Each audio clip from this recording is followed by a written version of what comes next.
Post-war reconstruction required large-scale efforts, balancing the preservation of historical elements with the introduction of modernist architecture into the cityscape.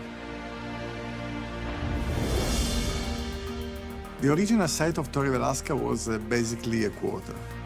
This area has been heavily hit, and so there was necessity to rebuild it. The BBPR architectural firm made a bold proposal.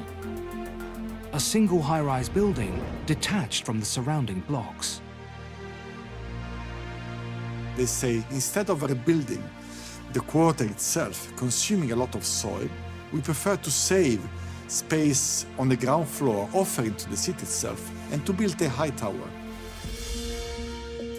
The tower, known as Torre Velasca, needed to connect to its historic setting. The high tower must be 1 meter lower than the Dome of Milan, which was very close, and keeping a kind of balance and relationship between the two monuments, no? The monuments of the city and the new monuments of the reconstruction. Construction started in 1956 and took 2 years to complete.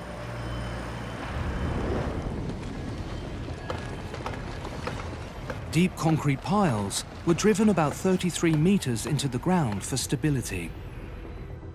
A concrete core was constructed using a slip-forming technique, allowing for rapid vertical construction. This core would support the upper floors and contain elevator shafts and services. Each floor was extended gradually from the central core, using precise engineering to balance the precast concrete elements of the upper levels. The 28-story tower rises to 106 meters and features a distinctive overhang from the 18th to the top floor, reminiscent of a mushroom.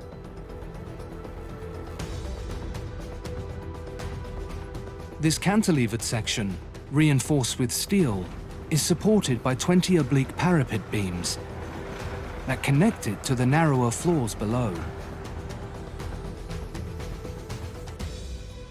These beams evoke the medieval watchtowers of Italian castles, linking the building to its historical roots. The lower levels are clad in brick, reflecting the traditional Lombard style and enhancing the tower's sense of height. The upper levels are covered with a double layer of render, containing granules of pink Verona marble. The render creates an iridescent pink-grey hue that shifts with the changing light.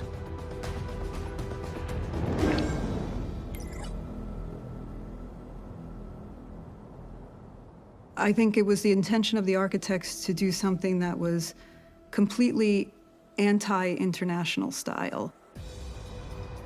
And it was to be truly of Milan. Despite probably going against the fashion of the time, it has persisted, and it has persisted to become an icon and a symbol of the city.